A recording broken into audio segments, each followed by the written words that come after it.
Oh, Tashidele, hello, hello everyone. I hope everyone is doing okay. Yeah, and welcome back to the session. And we start with taking a moment to settle ourselves in the present moment. So do short breathing exercise, placing your mind, your focus on the breathing.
So then I take a few moments to refresh our refuge in Guru Buddha Dharma Sangha.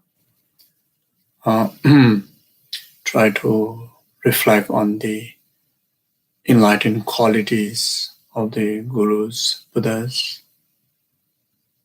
the benefit that Dharma offers to the well-being of sentient being, and the Sangha that who out there to inspire to cultivate the Dharma and progress on the path.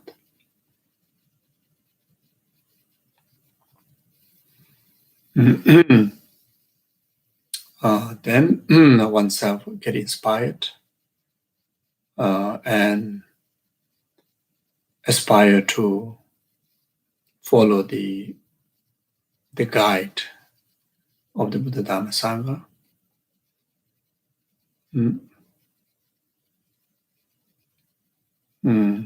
And actualize the refuge within one's own being by actualizing all the stages of the path.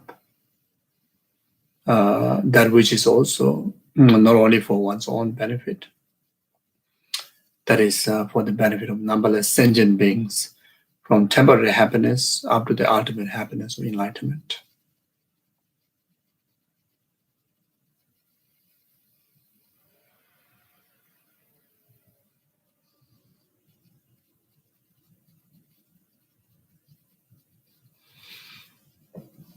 Sangye chodang zoje jonang la janjo bado dane jason che daje je zo jebe sonam je dola beje sangye dobarai jo sangye chodang zoje jonang la janjo bado dane jason che daje je zo jebe sonam je dola beje sangye dobarai jo sangye chodang zoje jonang la janjo bado dane jason che daje je zo jebe sonam je Dola benje sanje do barai jo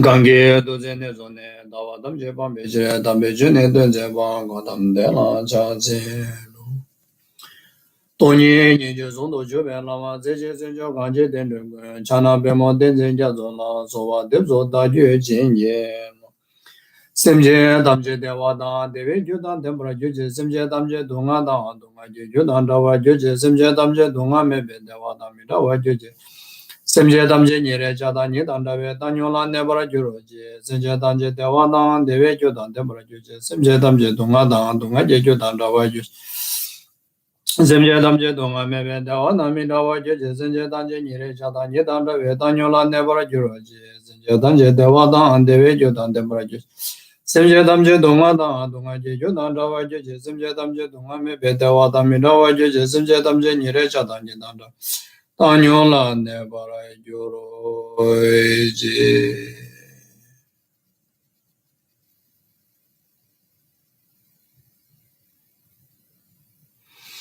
Okay, thank you.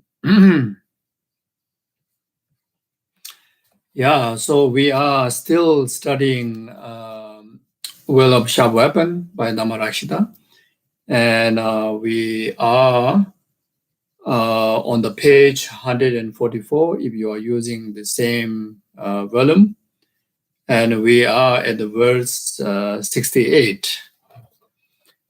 And this is still practice in relation to the invocation of Guru Yamataka to make the applications of antidote to the different form of negativities and different form of the consequences of past negative karmas to be to purify it. So keeping that in heart, then it says like this, verse 68, though the gods create my happiness, I propagated malevolent spirits. Though the Dharma act as my savior, I deceive the three jewels. Dance and tremble on the head of this betrayer, false conception, mortally strike at the heart of this butcher, the enemy ego. The false where you are applying the antidote, to the negation. And what is the negation? Which is the false conception, and that is the self-grasping and self-cherishing attitude. And you are applying the antidote not just in a partial way, not certain area, but you are striking at the very ground hold or very very heart of that enemy, which is the false conception, which is also called as the ego, ego-centered grasping or ego-centered cherishing mind, whatever name that you give. So, though the gods create my happiness, so it very much sounds like the theistic religious belief, like the God create me, God create my happiness. As far as concerned with the Buddhist teaching, there's no external figure that who creates your happiness, who creates your suffering. Your own action is the one that creates what you experience, happiness or suffering. So how do you understand this? And though the gods creates my happiness, the meaning of this line is very much to understand that the God here refer to the Buddhas. Create can understand inspired or taught or teach, the path, the virtuous path, such as the teachings on three principal aspects of the path, such as teachings on karmic law, cause and effect, such as teachings on emptiness, such as teachings on altruism. So the God, which is the Buddha, show us the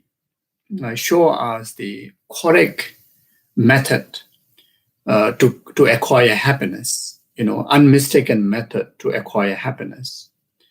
Buddhas that who show us unmistaken method to eradicate accumulation of causes and conditions for suffering. The Buddha that who show us the correct path to create causes and conditions to actualize from temporary happiness up to the ultimate happiness of enlightenment. Even though the Buddhas are the who show that, so this is to understand like that. who show that Buddhas are the who is our perfect guide to fulfill our innate wishes, which is to actualize happiness. But instead of following the Buddha, instead of listening to the Buddha's instruction or Buddha's teaching, instead of cultivating Dharma, instead of doing that, then we do a mistake of worshipping malevolent spirits, those spirit that who has a certain degree of clairvoyance, who can give some kind of prediction, to predict certain worldly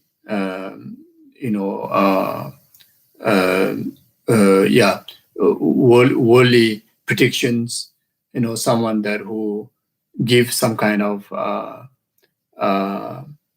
benefit to the worldly pursuit, So there are certain spirit that who has such kind of capability. And because of the ignorant grasping of not understanding absolute reality, not understanding absolute reality of samsara, delusion, and the worldly concern, then due to that ignorance, then we pursue the worldly, we pursue the worldly purpose. Then in order to pursue the worldly purpose, then those even those spirit that who can fulfill certain degree of benefit, then you forget about following the Dharma. You forget about taking seriousness in your refuge in Buddha Dharma Sangha. Rather, you take refuge in the spirits. So this is what it's talking about, and there are many.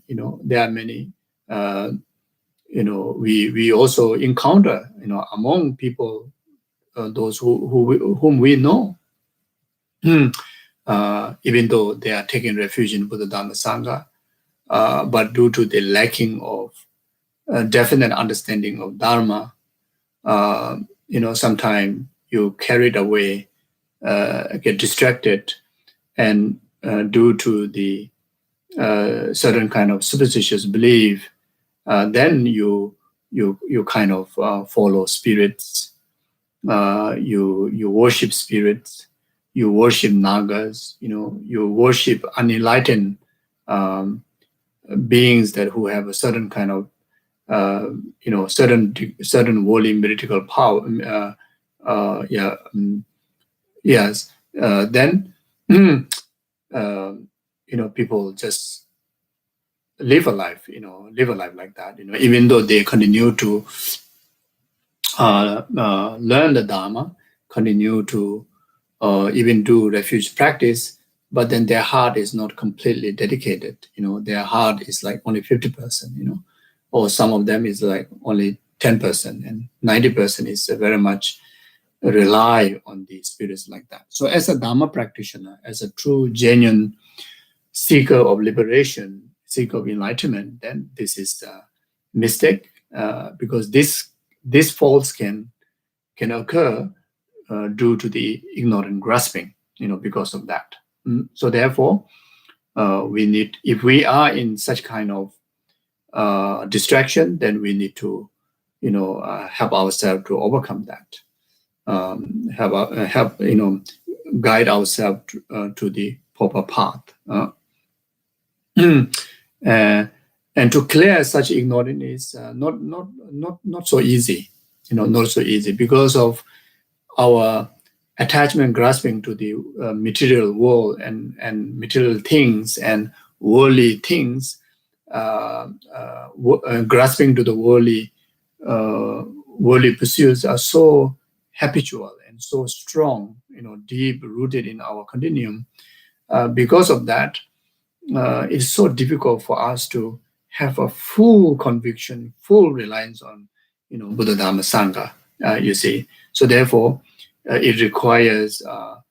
If anyone going through such kind of experiences, then it requires quite an intense application of antidote to overcome that. Though the Dharma act as my savior, I deceive the three jewels. Even though the Dharma is an absolute liberator, even though the Dharma truly, overcome the samsara and accumulation with its causes, but then knowingly, we tend to not to follow it. Knowingly we pursue worldly concern. Knowingly that we we serve the delusions, like attachment, anger, etc. And that is very much we are deceiving the three jewels. Deceiving in the sense that we are not, we don't give full trust in them. We don't follow 100% in them. When we first take the refuge precept, that just taking the precept of Buddha, refuge in the Buddha, then we take the commitment not to follow unenlightened beings or the worldly like spirits and animals and nagas, etc. We will rely completely on the Buddha. We promise not to follow the wrong guides. But then after taking refuge in the Dharma, then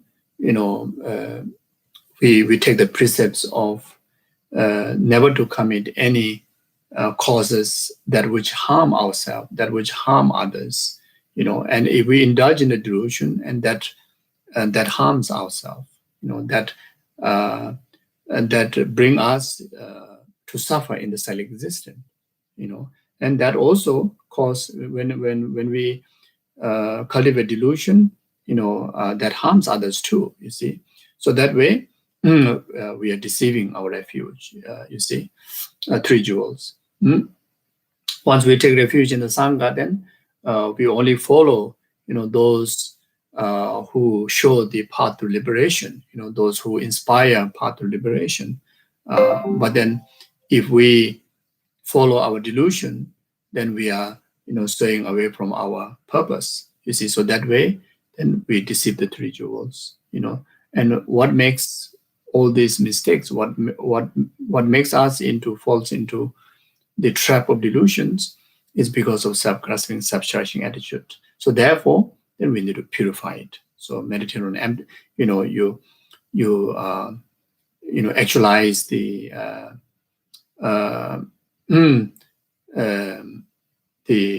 what do you call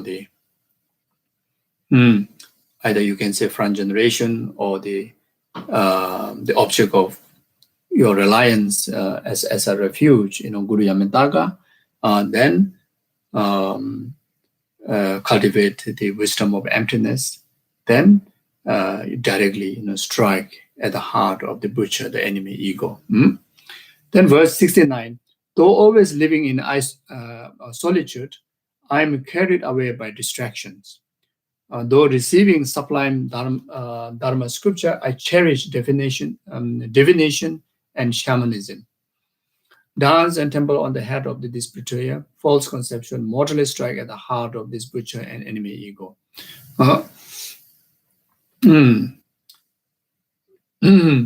So this is very much talking about, you can relate to many ways, but in particularly to those retreaters, the solitude is referring to those who conduct retreats, those who dedicate full time and specific time for your practice. So that can be That can be going for retreat for lifetime, going for retreat for 3 years of retreat, going for retreat for just temporary, few days of retreat, or even in our day-to-day life, going into a session. While you do your daily commitments, that's a retreat. That's the solitude. You can also understand that. So though always living in solitude, though always doing sessions or doing retreats, conducting retreats, but then carried away by distractions, you see. And what makes that the self-grasping, self-cherishing attitude? What makes that it concerns?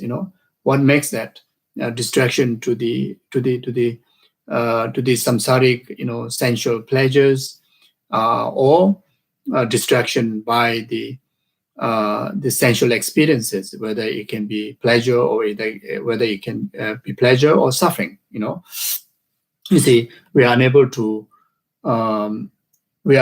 take our experiences on the path. Rather, we tend to serve or cultivate the delusions, and that is what it means.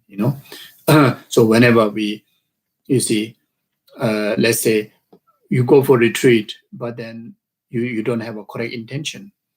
You have a concerned. You see, then with that motivation, if you go into retreat, and that is your retreat is carried away by the distractions, which is not beneficial for liberation. Or even you may have a good intention, but then during the retreat, you are not disciplining your body, speech, and mind, and you are indulging in negativities, and that is, your time in the solitude is carried away by distractions, which is not helpful for liberation. Rather, it's harmful for yourself, to continue to suffer in samsara like that. You see. So similar way, every day to day when we do our daily practice, if we don't carry good motivation, right motivation, then that is a distraction. You see. So there's not much benefit. Worse than that, if we do our daily practices with the wrong motivation, kind of for worldly purpose, sometimes we do sadhanas, we do practices, our daily sadhanas. If we are not careful, we do that hoping that, just for this very life's concern, like for good health, for not to occur, obstacles in life. So that you can enjoy good health, so that you can enjoy abundance of wealth, long life, but there's nothing concern of liberation or enlightenment. You see, so when you practice the Dharma, which is when you practice solitude, which is referring to practice of Dharma, you see, through your daily sadhana practices, but then the motivation is for this very lifetime's benefit, then you are carried away by distraction, and that is not helpful for liberation. Rather, it is wasting your time, wasting your precious human rebirth, you see. So we can understand like that, we can relate like that, you see.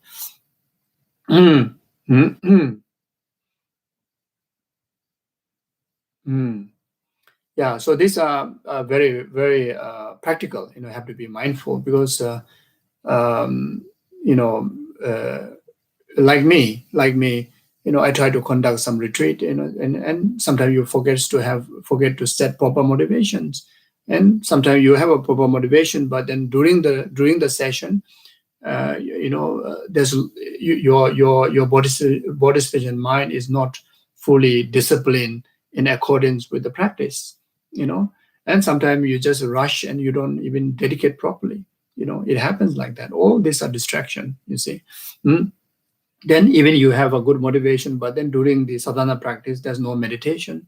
You just like kind of like a daily, truly like a commitment just to finish the pages, just finish the number, let's say like Vajrasattva 21 times.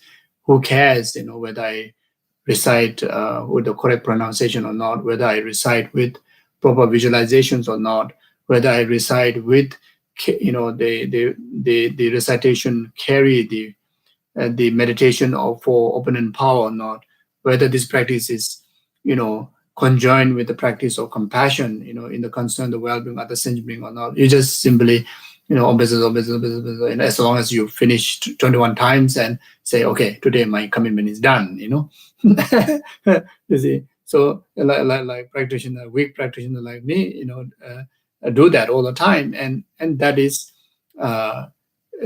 carried away by distraction. And it is distraction because you are wasting your precious time, your precious human rebirth. Death is certain, time of death is uncertain. And you may have only that session to practice properly, and you can achieve all the benefit of purifying all the karma and actualize, once for all, stable, definite, continuation of, higher rebirth to up to the liberation, enlightenment. But then you didn't do properly, and you are distracted. So you see. So therefore, uh, you see, before every practice, whether it's doing a short sadhana, whether just simply reciting, even you are watching TV, but then while you're watching TV, you want to recite Om Mani Padme Hum. But in order to making sure that you watch with mindfulness, then you really, like before you watch the TV, you just take one moment to reflect on the preciousness of precious human rebirth. Then the understanding of the reality of the death and impermanent of the life. Then you carry the recitation of Om Mani Padme Hum while you're watching the news. Then your mindfulness to carry that recitation is very, how to say, there's no distraction, even though you're watching the news, but whatever amount of virtue that you are accumulating is a very solid one, And of course, for our daily practices, for any, retreats, everything, we, in order to make it very solid, very pure and complete, Dharma practice, whatever we do, whatever amount of time that we want to stay in isolation, in the practice, the initial to really to prepare ourselves is to give time to reflect on precious human rebirth and the reality of death and impermanence of the life. You see, this two. You see? So this two will make sure we are not carried away by the distraction like that. So though receiving sublime Dharma scripture, I cherish divination and shamanism. So even though we have, even though we are we are learning Dharma, we are learning Dharma teachings like Lojong or Lamrim or philosophy or receiving direct Dharma instructions like from the gurus, whatever way.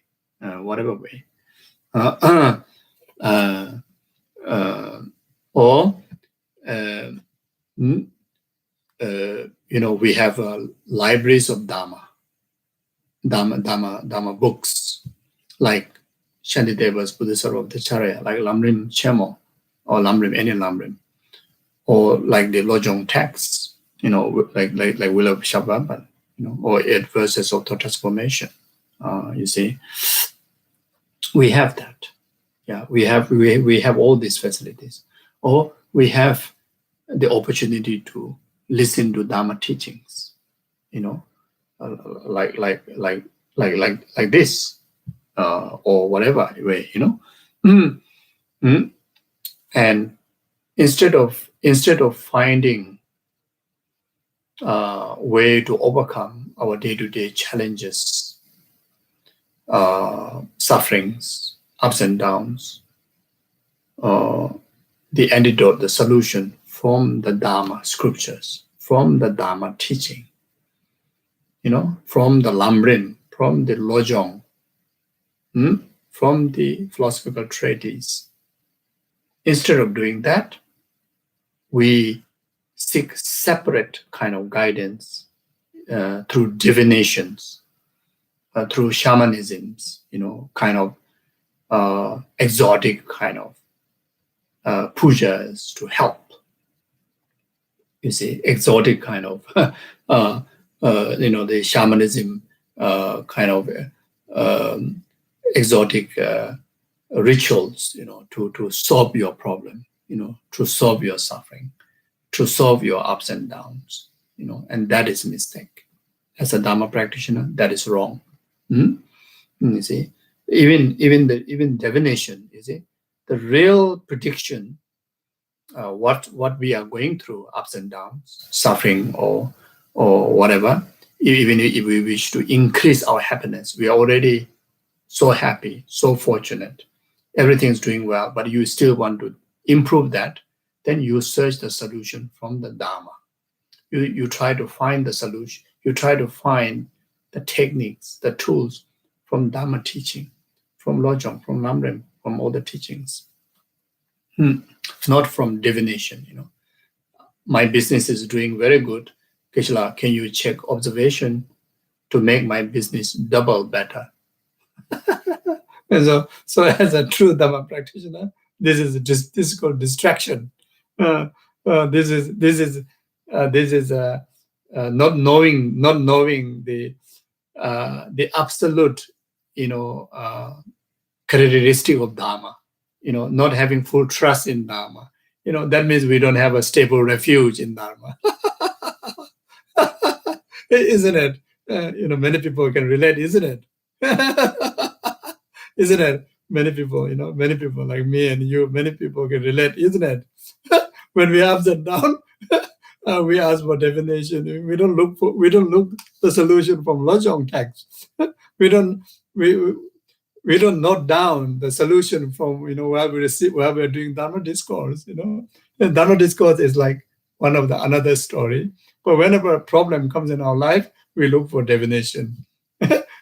That's why even the many geshes, they are not so attractive when they don't know how to do divination.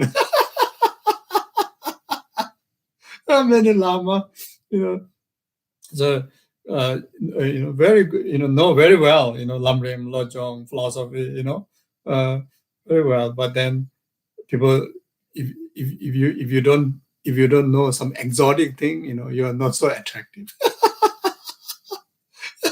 So that already shows how fragile our refuge in the Buddha Dharma Sangha is. How fragile our refuge in the Dharma. I remember long time ago when we were in Sarah, there's one called Amatabab, but she is unbelievable. She benefited so many people. She benefited so many people. Unbelievable. And so there are some lamas, and very high lamas, high lamas. Then wow, philosophy, and also very good, qualified geshes and qualified monks, they know. I mean, they how to say? I should say they know or they don't know. I mean, they study. The intellectual knowledge, they're very good, they're very good. They are like computer, like that. But then when things go ups and down, they go to Amatapap to check divination. They ask something like that, check divination. What's going on with me? How to solve this problem? How to like that. So sometimes it can be very, very strange. Can happen like that, and that sometimes can also say that no 100% faith in the Dharma. It's like Dharma have limitation to help to solve our problem. You see, in actual fact, Dharma is the ultimate what do you call the antidote, or ultimate tool to solve not only temporary suffering, but ultimate entirety of suffering of samsara. It's the entirety of samsaric cause and conditions, including the root cause, which is the self-grasping, self-cherishing attitude. You see. So like that. So you see, it is a very wonderful art and very beneficial to know. But then, there are some great masters who do a lot of divinations. They use the divination as a kind of a tool to some kind of condition to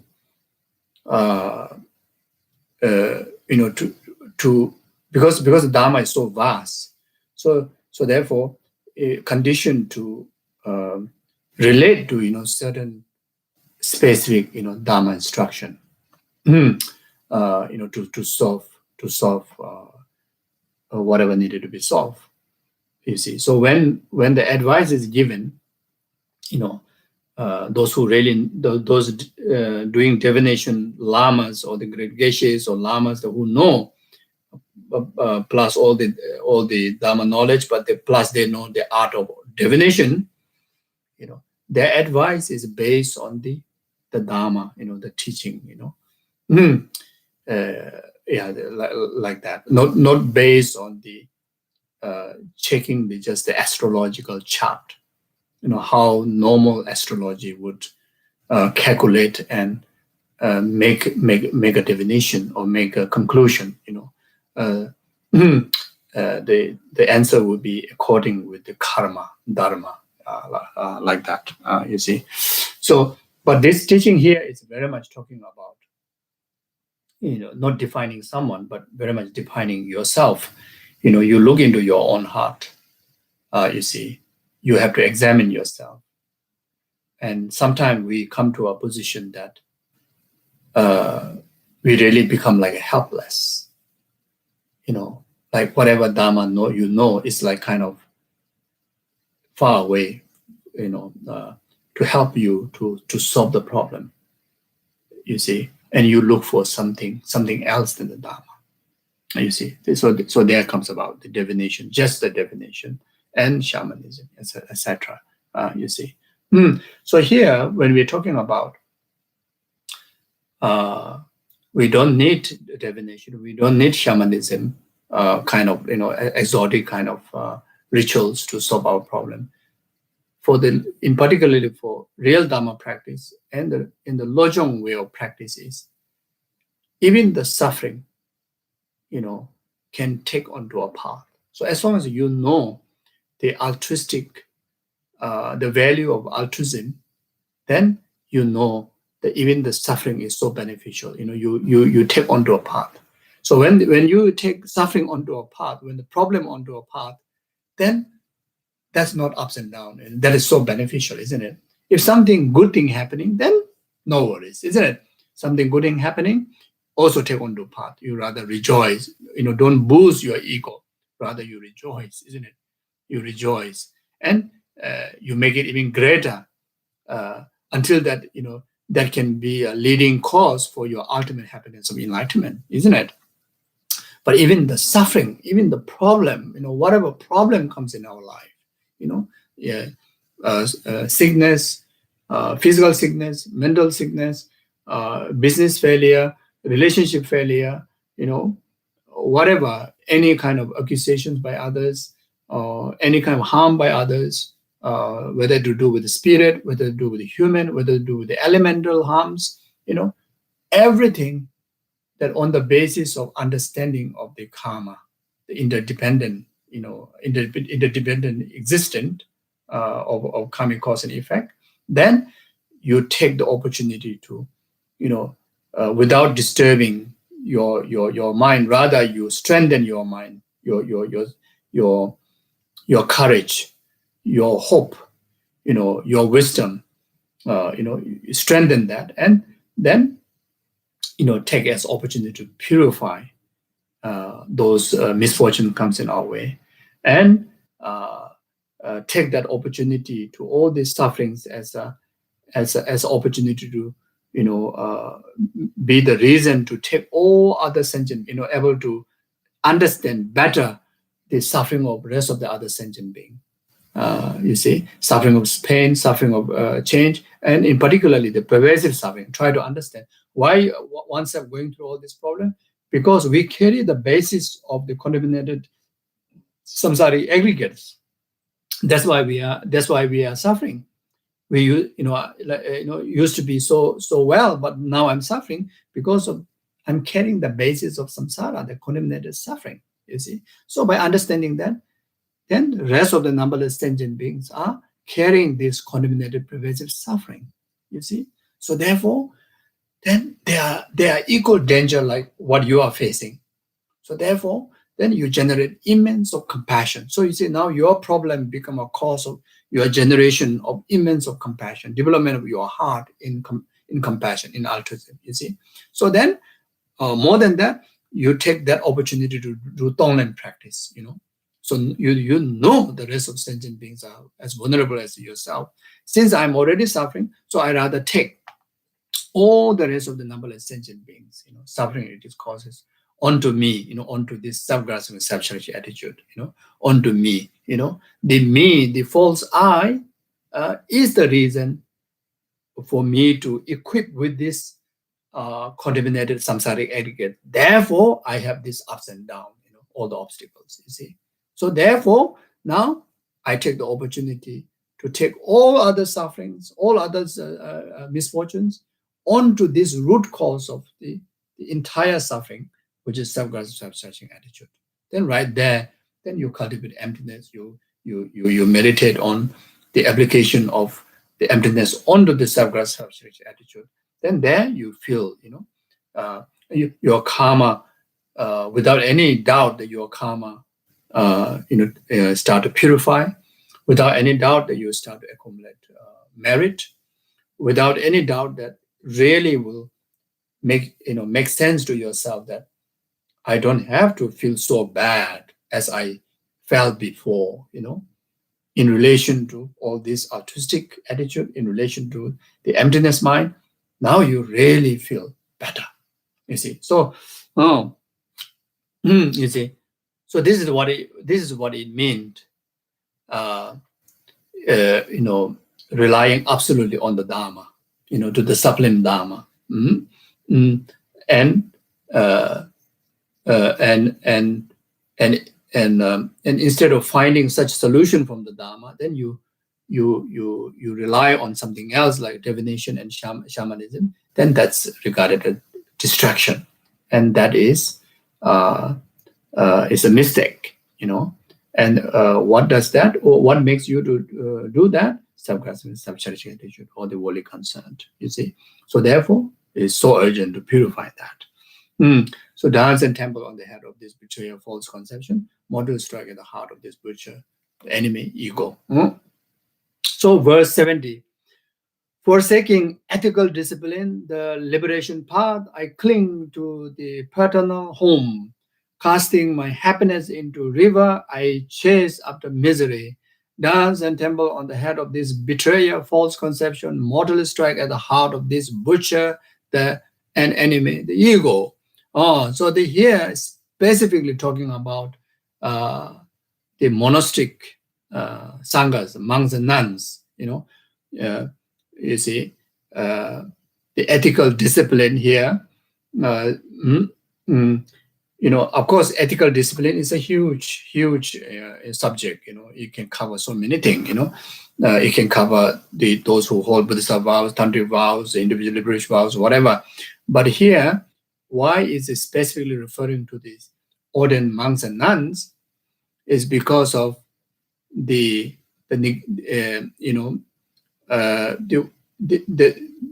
liberation path. So therefore, it's talking about the individual liberation ethical discipline, or the precept, which is talking about the monastic precept. Then also you can understand why this is specifically focused on this Sangha. They cling to the paternal home. From there we understand, Sangha means monks or nun means the life of renounce home, life that renounce the home is not talking about completely renounce to stay in the house. It's not talking about that. Renounce home means world a worldly ordinary household life, and that's home. You see, renouncing wife, children. Of course, nowadays there are also sanghas that who already had a family. Then after that become sangha. There are many, you see. But then those of sangha from who become sangha from since a little before having relationship, then still that you rely your livelihood on your parents, and you earn your livelihood doing the ordinary, what ordinary lay life would do, So that you need to renounce, you see, as a sangha, that you need to be renounced. You need to renounce them. That's why I call renounce. Conventionally, this is what the renunciation is referred to. And those who are already sangha, then you renounce from your lay, what do you call, the holy lay, usual lay life, like that. Like the the three things to be renounced: the lay household identity, and lay clothes, and the lay name, the lay name. You see, then you adopt the three bases towards the path of liberation. The name, the Dharma name, or the ordination name. That name is the identity that you will carry, towards the path to liberation. Then the heart, the Dharma heart, the heart to liberation means, my objective of life is for liberation. You see, then the sign that your lay cloth, your lay cloth has to be changed to the sangha clothes. You see, so these three are the things. And so after you become sangha, needed to wear a lay cloth. So you need to have a valid reasoning for that. There are many reasons. There should be many reasons and many said occasions that then you are allowed to wear, that you can wear, so that won't transgress. You see. Then as far as concerned with the name, that ordinary name cannot change to a lay name, but can change to the name that which you get along the receiving the higher vows.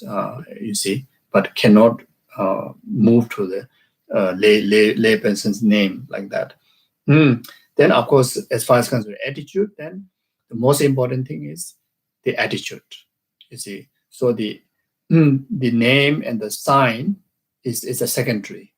So whether you are renounced or not is counted by the commitment that you hold in your heart. When you release the commitment of, I give up being monk, nun, then that you renounce the sangha. In that case, even if you from depth of your heart make the decision that I give up, renounce life, even you don't transgress the 4 root vows, your vow, you may lose your vows, so of course there's a great debate there.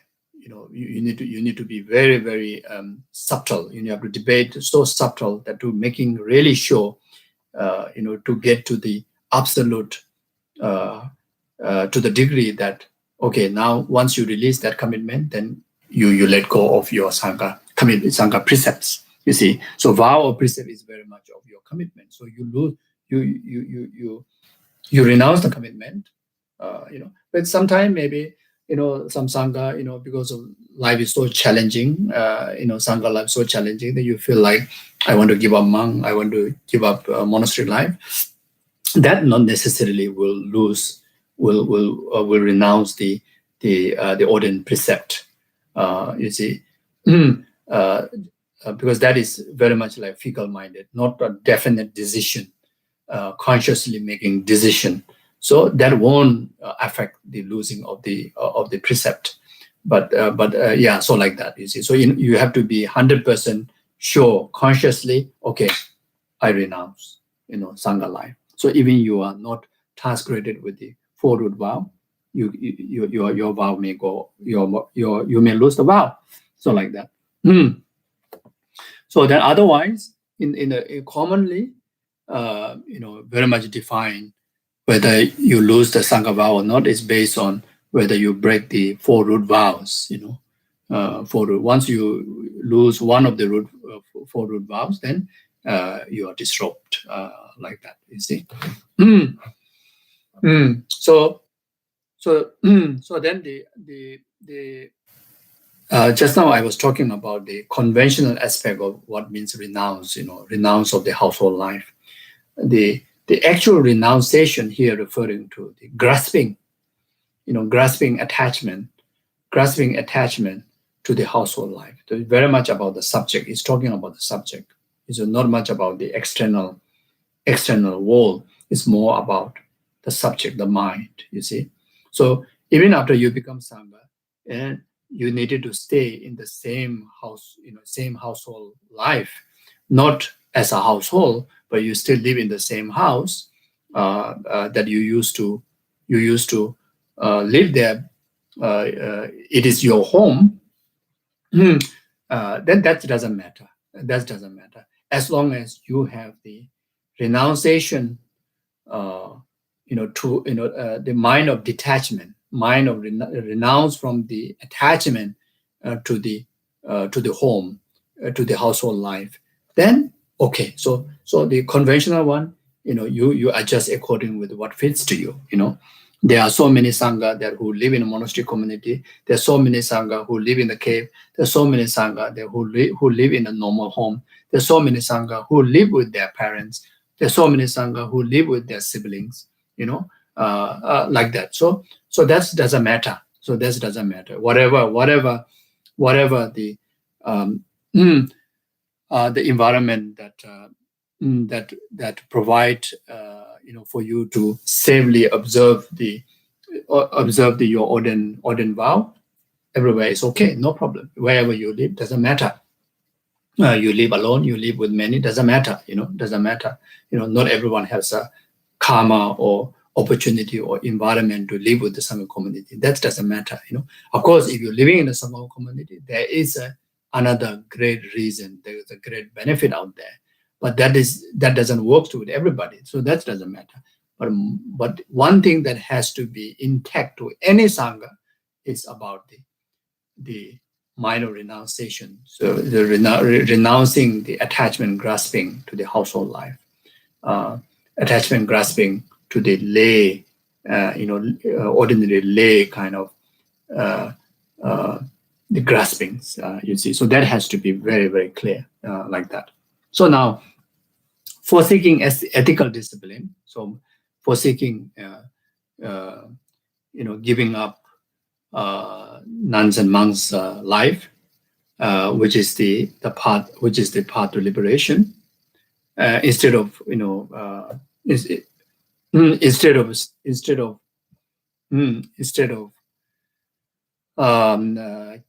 continue to keep keep the commitment towards the path to liberation, then you disrobe, then which is false and which is great karma, and that is well, who's doing this? What makes you do that? Then very much the root cause is the false conception. You see, self-grasping, self-cherishing attitude, and this self-grasping, self-cherishing attitude comes in many different phases, as I mentioned many times in the past.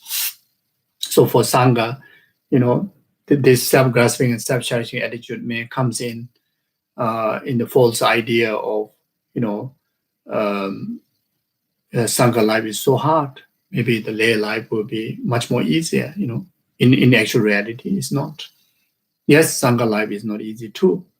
But the Sangha life has a meaning.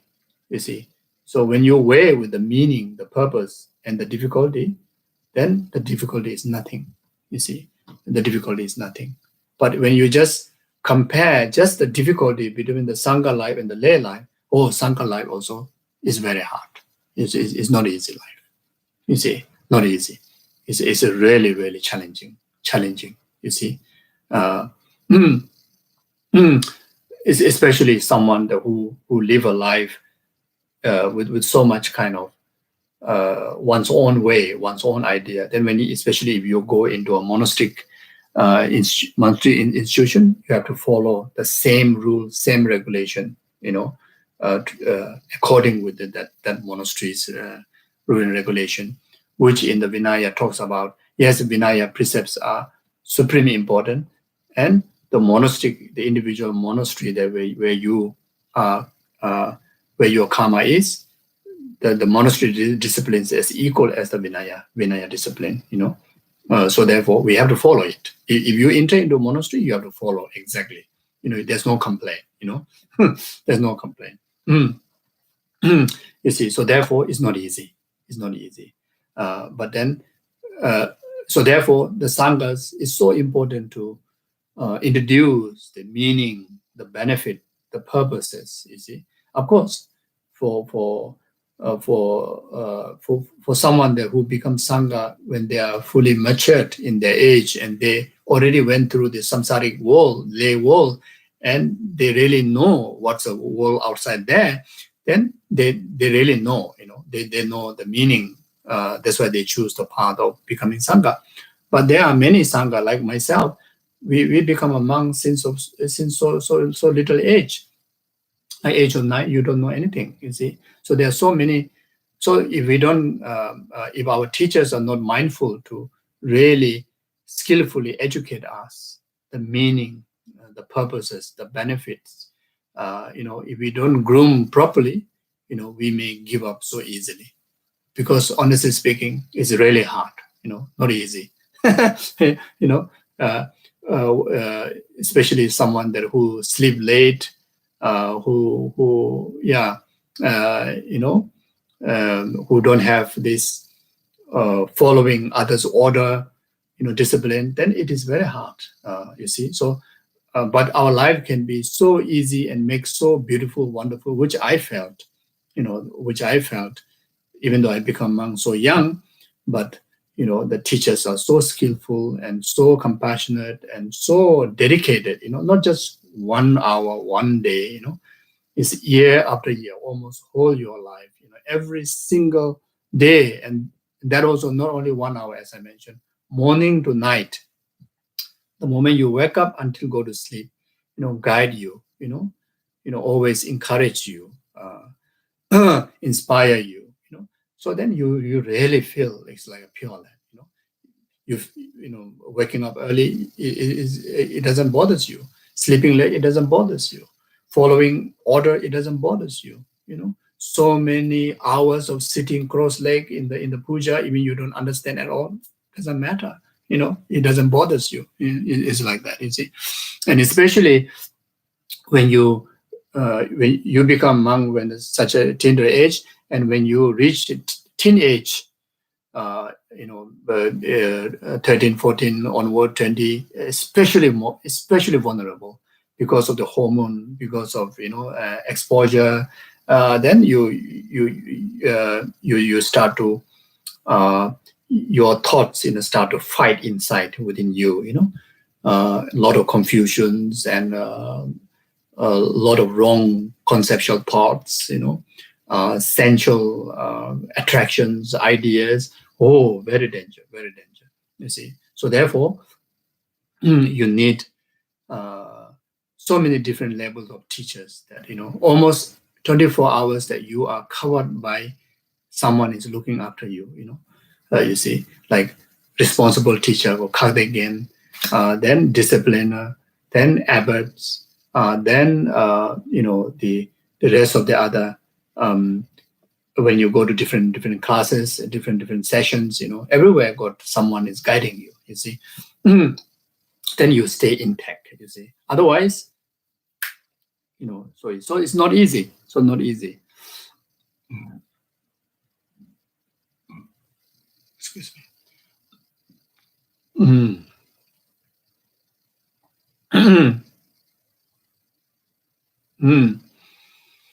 Yeah. So this false conceptual thought, then sometimes may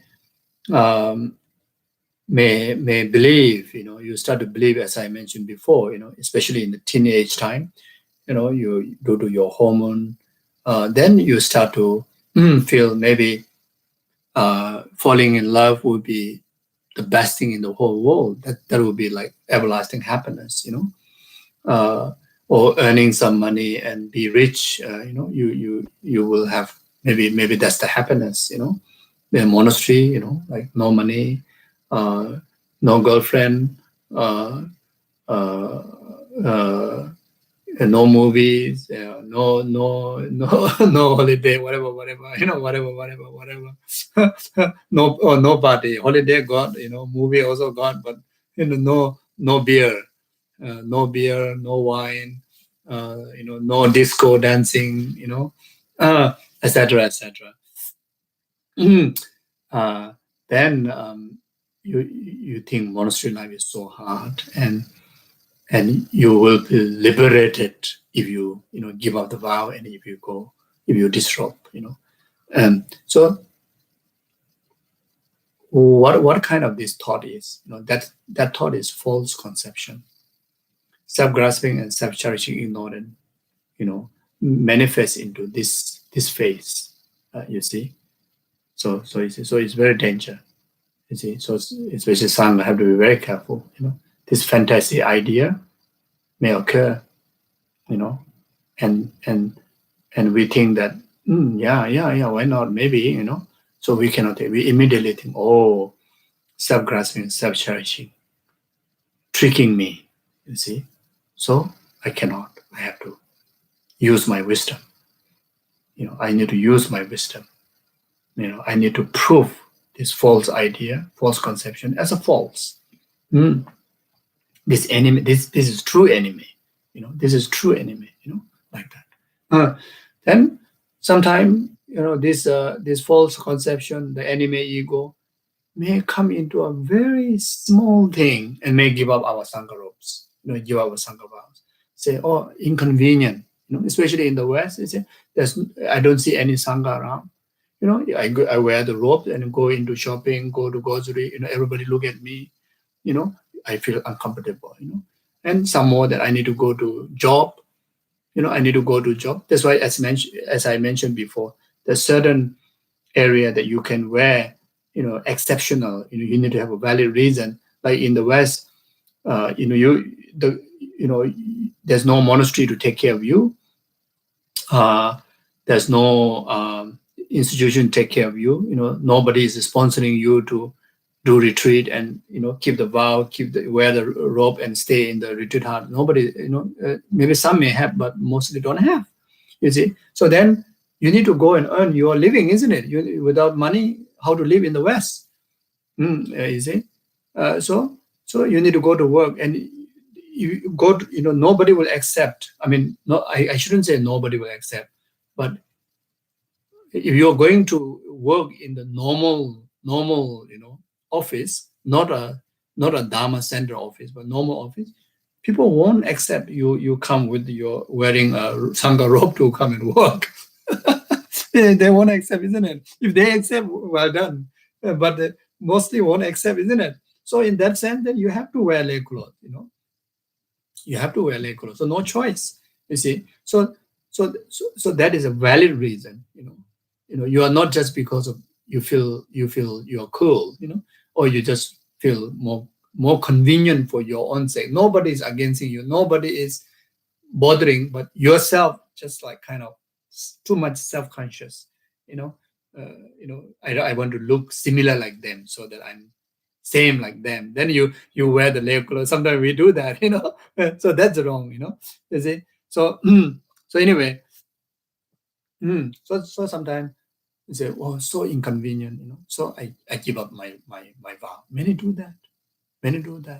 You see, this is done by false conception, the enemy, the ego, you see. So we have to be very careful. This is self-grasping, self-cherishing, showing different face and ruin our life, ruin our commitment. Many disrupt like that, you see. Mm, mm, mm. So this self-grasping, self-cherishing, the false conception can be so tricky, you see, like that. So someone that you become Sangha, you need to know very clearly the benefit, the value.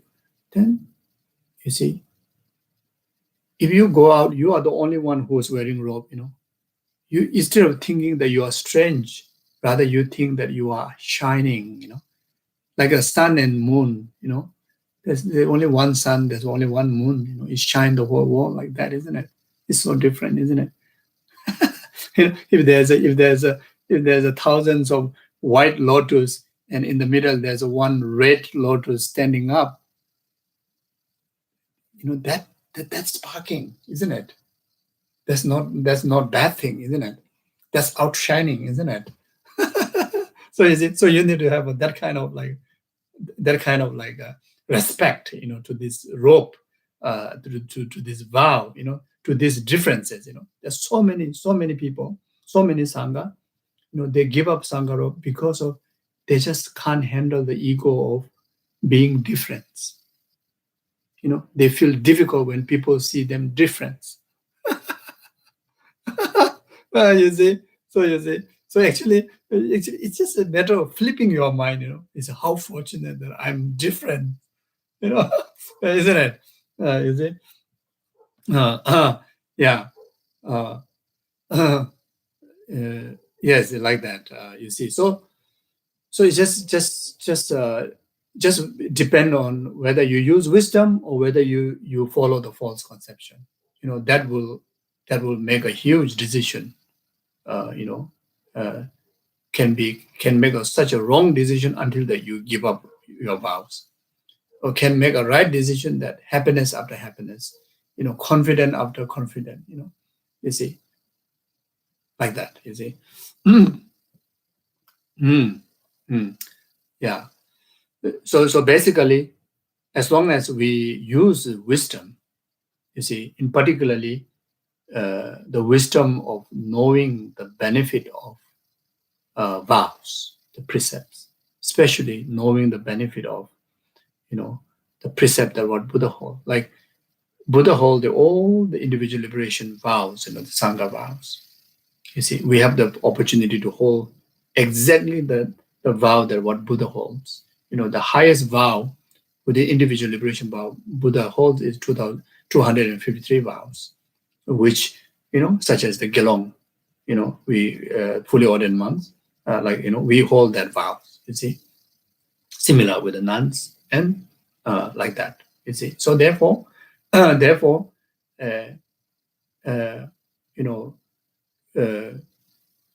more the precept you hold, the more the benefit that you have for greater practices, greater realizations like concentration, wisdom, enlightenment, etc., like that. You see, so learn the benefit.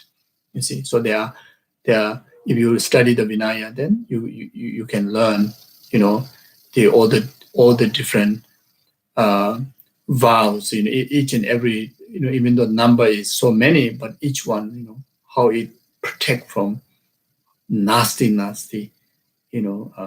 delusions, negativities. Just knowing that and learning that consequences of if we indulge in those delusions, how much karma we commit.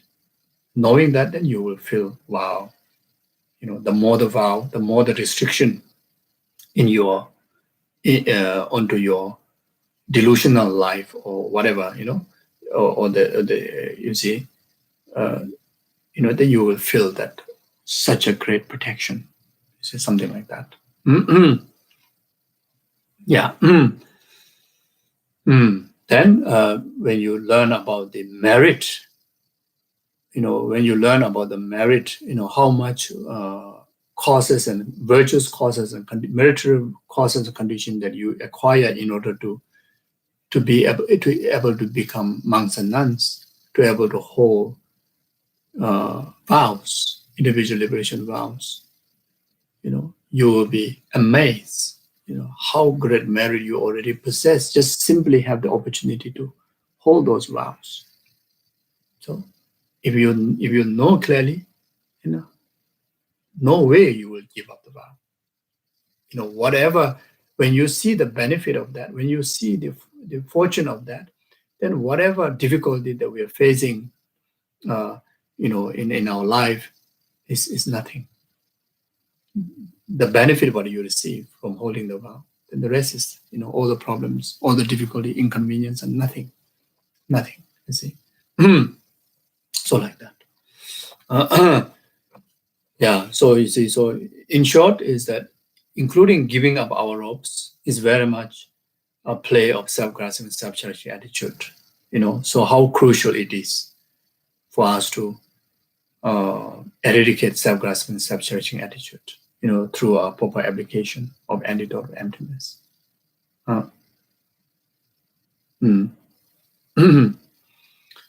Then casting my happiness into a river, I cast after misery. So this is the ignorant way of doing.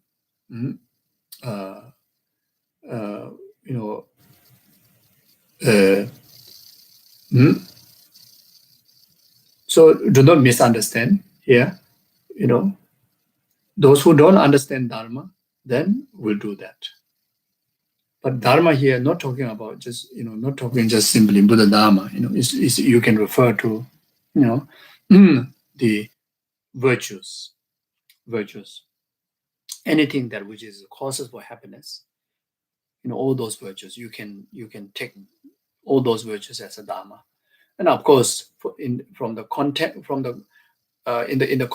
of the Dharma in the context of Buddhist teaching, then it has to be more than just ordinary virtue that which are still cause of happiness. Then, in particular, Dharma within the context of the Lojong or the Mahayanic Dharma, then here referring to the perfect Dharma, that talking about altruistic virtue, which are the causes of ultimate happiness of oneself and all sentient beings, the full enlightenment. So the virtue that infused by bodhicitta and altruistic wisdom. So now, what makes us not to indulge in all these virtues, which are the cause of happiness, is because of self-grasping and self-cherishing attitude. Because of the delusion, then our attitude, our usually worldly attitude is casting my happiness into a river and cast after misery and chase after misery. This is, even though we wish happiness, but we keep accumulating causes of misery. Even though we wish to be free from suffering, but then we chase after accumulation of causes of misery. So, meaning, even though we wish for happiness, but then we never get away from delusion. We serve delusion. That is as equal as even we wish for happiness, we are chasing after, accumulation of causes of misery. So this is like that, even we do not want misery, but then we keep accumulating causes of misery, or we keep going away from creating causes and condition to not to experience misery, is very much like not practicing Dharma, not cultivating virtue. In heart, what we really want, what innate wishes of ours is never want to suffer, never want to encounter problem. But we never practice Dharma.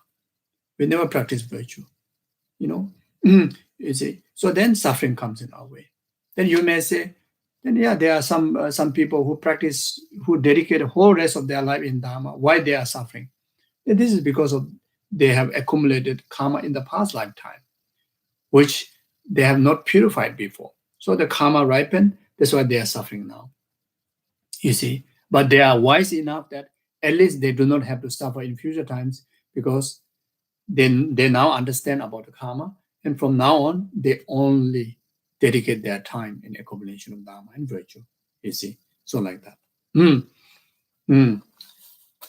So you see, in short, as long as we don't have a mindfulness of dharma in our day-to-day life, that means we are constantly accumulating causes of misery, because the action is constant accumulation. We accumulate action constantly all the time. As long as thought is there, as long as speech is there, as long as body is there, there's a function there. So as long as there's a function there, karma is there. You see, so if we don't be mindful of virtue in our heart, and our speech and our body is not infused by virtue or the dharma, then either accumulate negative karma or either accumulate neutral karma. So the neutral karma also cause of samsara. Like the neutral karma may bring some kind of impact, contribution to like taking rebirth in the gods and demigods, but then it's still within the samsara. It doesn't help at all to cause us for the liberation. You see, so so as long as we are not mindful of dharma, then we are literally constantly accumulating causes of suffering, samsara. So even how much we want happiness, we are constantly, accumulating causes for suffering like that. You see, so therefore, here we can understand what makes us be careless and lack of mindfulness on the Dharma, self-grasping and self-cherishing attitude that manifests in so many different phases, distractions, worldly concerns. Then Dharma disappear from our mindfulness because of that. You see. So therefore, it is so urgent for us to, purify, eradicate this root cause, self-grasping and self-cherishing attitude, the false conception, mortal strike at the heart of this butcher enemy, the ego. Like that.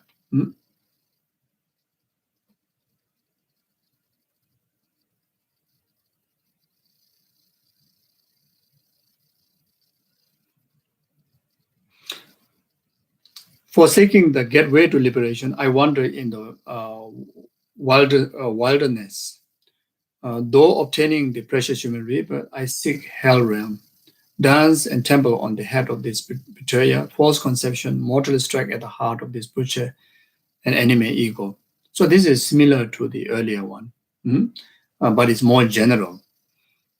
Forsaking the gateway to liberation, not just talking about Sangha, but here in particularly talking about all basically all Buddhists, Buddhist practitioner. As long as you take refuge in Buddha Dharma Sangha, that means you are seeking refuge. That means you are aspire to travel the gateway to liberation. Refuge is the gateway to liberation. You aspire liberation. You see. So whoever forsaking the gateway to liberation, then very much you're giving up refuge, or giving up the basic foundational practice of refuge. You are very much forsaking the basic practice of being Buddhist, basic practice of following the Buddha's teaching. So instead of forsaking the gateway to liberation, I wander in the wilderness. So the wilderness or wilderness is very much talking about the distractions of our worldly world, destruction of sensual world and material world. In other way, is wilderness is the pursuit of the delusions. like occupying our life, our purpose, to fulfill the urge of attachment grasping and to fulfill the demand of the aversion. And then rest of the time just stay ignorant, try not to understand what is absolute right and absolute wrong, what is absolute virtue and what is non-virtue, you see. So living in that kind of way is, wander in the wilderness. Though obtaining the precious human rebirth, I seek the hell realm. So, so as we know, the precious human rebirth, 8 freedoms and 10 endowments. How precious is it? So while obtaining this precious human rebirth, then we're still transgress the 10 virtuous actions like killing, stealing, mm, uh, uh, all the 10 non-virtues, the 3 from the body, and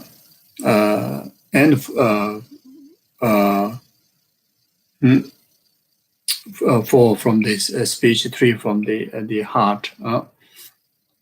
So basically, an example, if we kill any being, even it's just an insect, even it's just an ant, but then within 15 days, if we not purify, the karma that increases, intensify, is almost like killing a one human being.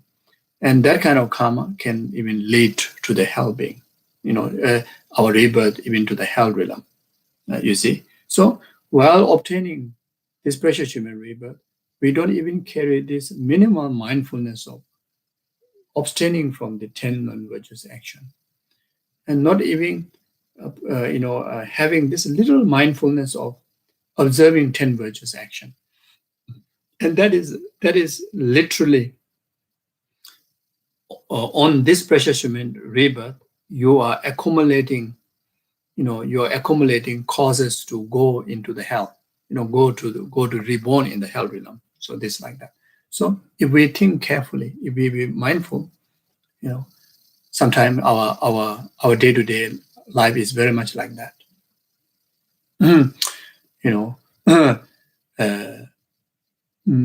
Like sometimes even when we do gardening, we just step on ants and kill. And you're so engrossed in gardening and rest of the other thing until you even you forget to even purify. You even forget to even help. Maybe you may chant Om Mani Padme Hum, but then that alone cannot purify the karma. You really need to do proper purification practice, and in particularly to have the opening power. And sometimes we forget because it's just an ant. If it's a human being, then we may be quite serious, but just an ant, you see. So then the day passed by, then as I mentioned before, about 15 days is equal karma as killing one human being, you see. So having this human intelligence, human capability, the preciousness of we know Dharma, we know about karma, we know about all these purification practices, but get distracted and never do. So you see.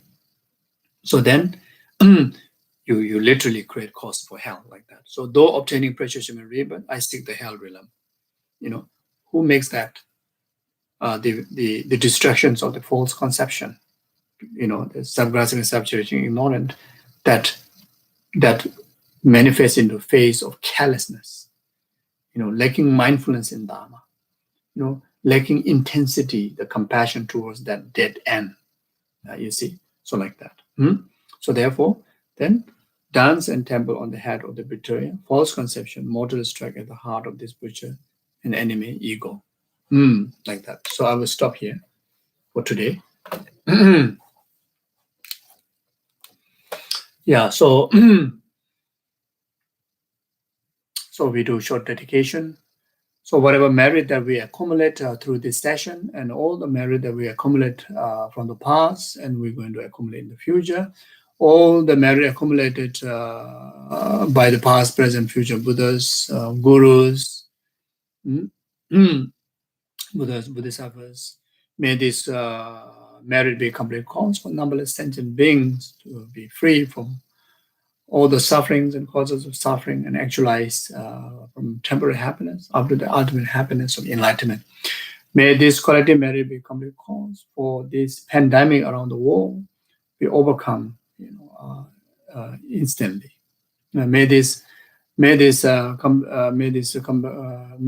merit be complete cause, in particular this stage in India, in Nepal, and some other part of the world. The crisis is so intense, so serious. May our merit be a complete cause to overcome all these challenges. Then we also dedicate this collective merit to Kopan.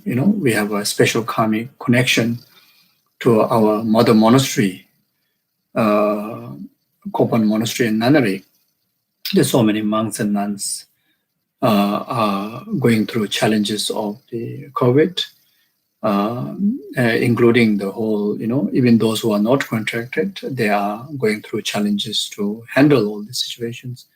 So therefore, we dedicate this collective merit to overcome those who are infected by COVID, be free from all the life danger, free from pain, suffering, and fully recover quickly without delay even a moment.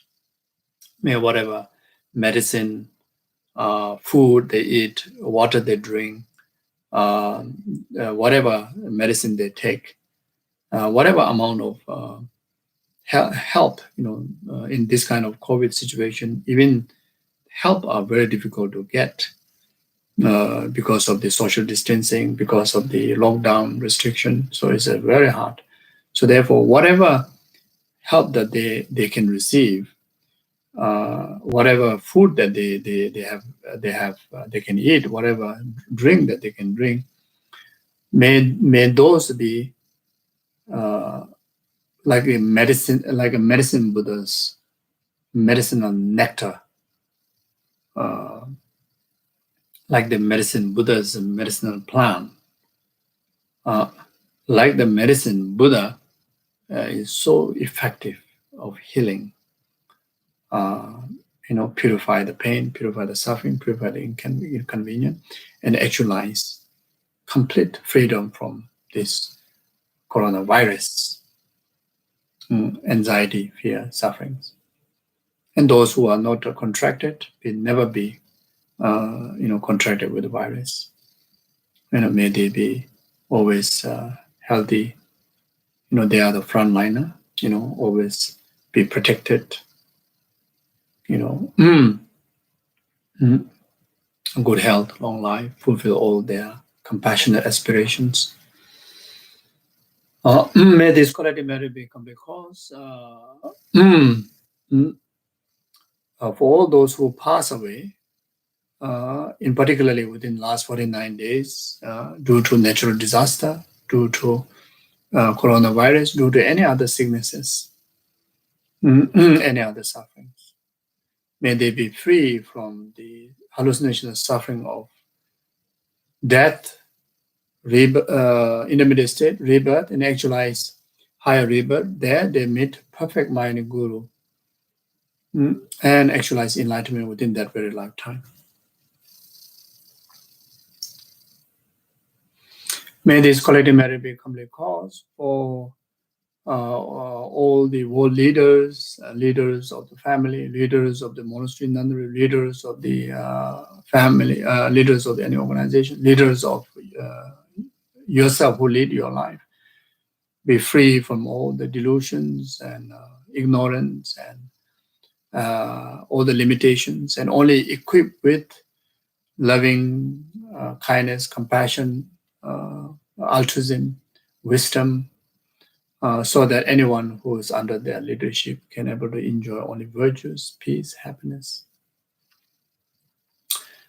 May this collective merit be complete cause for all the good people who are cause of world peace and happiness, like His Holiness Dalai Lama, like Geshe Subramuchi, all your spiritual gurus, and all the other good people around the world, and yourself, your family members. Always enjoy perfect health, long life, and fulfill all your aspirations after enlightenment accordingly. May this collective merit be complete cause for anyone that who specifically requested prayers from me, from our gurus, from you. May this merit be complete cause for them to fulfill all their wishes accordingly.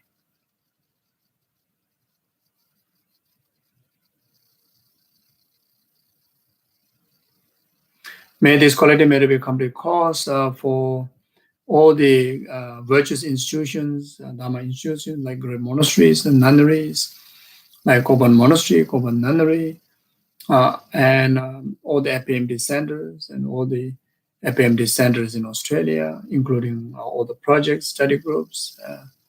Be free from all the inner outer secret obstacles, actualize all the conducive conditions where they can preserve great virtue, the Dharma, perfectly in extensive learning and practices in realizations, and preserve preserve and flourish the Dharma in accordance with the precious gurus like His Holiness, like Geshe, like their wishes accordingly.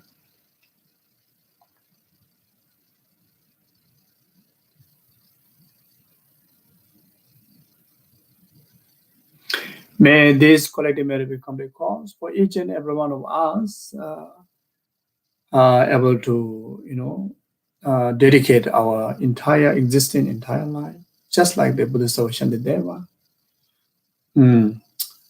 like our gurus, dedicate fully for the benefit of numberless sentient beings' well-being. Like what Shantideva always, carry this attitude and live accordingly. As long as sentient beings remain, may I too remain to dispel their suffering in my best ability, whatever I can, like that. Then dedicate ourselves, the merit and the purpose we dedicate, all lies in the nature of lack of inherent existence. All exist in the nature of interdependent existence. So therefore, whatever we wish, whatever we pray, whatever we dedicate, it really brings the benefit. It really helps. It really contributes to the well-being of sentient being. So, knowing this, then rejoice, feel that how fortunate that able to make my life so meaningful. Feel like that. Jawade nyudo dalama sanje do jone do waje jamale ba de zalang go barai jo janjo semjo rembo jema je banam je je jawanye ba me ba yang kone kondo be ba jo tonye daware rembo jema je banam je je jawanye ba me ba yang kone kondo be ba remye daware rembo jema je banam je je jawanye ba me ba yang kone kondo be ba jo pama semje tamje dendan den je ngero tamje ta do wa da janjo semba kana sujo ba 대다 군제 몰랑 되죠 잡에 바wo 제다 젬발라 군도 상보대 안데 진제 대다 군제 제소 달로 제자와 대다 담제랍 동모도 손제배 자와 담제데 뭐 갈아줘도 마바 다지 제베 자와 대 군제 상보 제제랍 동모와라이 제 가레라베 고베 진간데 펜단데 와 말레 조에네 제레제 완전된 자조 자베세데 바도 된주제 도조 잔진장군 자베데 제요베베 군조 도버지 조정고베 레메도 도바다조데 제권도 샤데 쇼 심제네 바진이 바뉴도 내래 다조지 도베네 말레 바다도 좀 메버쇼 배단조와 미거베 이제 노 바자지 심제라와 군제베 삼바 주진도베 다예쇼 다야도 주네 대지바다지 마야도 바조베서 인도만도 저거지 잡올라 자조 주스 바조바 좀 군도 삼볼라 자조 다야도 베들이 어버드네 좀 들어자마지大家都别在聊不得那种都在么就说大家都别在聊不得那种都在么就说大家都别在聊不得那种都在么就说大家都别在聊不得那种都在么就说 Dayadom benza dia over the nails on the damages or diadom benza dia over the nails on the damages or diadom benza dia over the nails on the damages or diadom benza dia over the nails on the damages. Chom de Jabata Jumayanda Bazobes and Yamila Video, Jabala Jazala Jum, the Jabata Jumayanda Bazobes and Yamada Gerado to be Jabala Chazel, Shaji on board the moment, Bajaya Sada, the Jacojet de Milo. The Bemola and the Benyo, Joe Menus, Javajana, the Deluan with the Dajana. Namdam Benego, Dojuro, Nimon Dele, Sindele, Nimekoya, Dele, Dado Dele. Kunjo Somje, Dashi, Jutumba, Jidekam, Jumba, the Temba, Nivation, those are white, and the pollution to them. Temba, Urin, Nebe, Dashi.